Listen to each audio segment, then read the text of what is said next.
अच्छा गाल सुन। हाँ सैले को आप हम दो ठंडा पानी हो दे सेक नु मार वेंदो मैं तो हूं आप गर्म पानी करते रख छो चलो सैले काम हमसे तेरे को लगता है पैसे की जरूरत है। ओ मेरी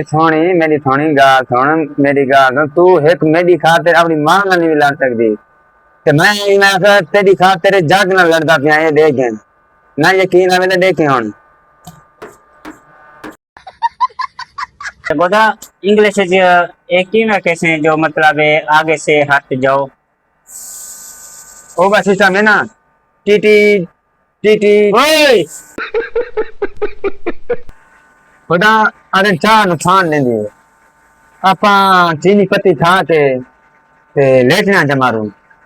लकड़ी की बचत नुकसान ही कहना थी गैस की बचत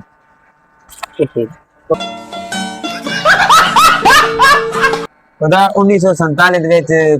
क्या पता सारे को अंग्रेज आजाद थे हो लेकिन अच्छा अंग्रेज को आजाद कहनी थी हाँ तो का कितना आजाद तो क्या कोने तो ना बीच में लाते हट करना तो फैक्ट्री हर गांव का उल्टा जवाब देनी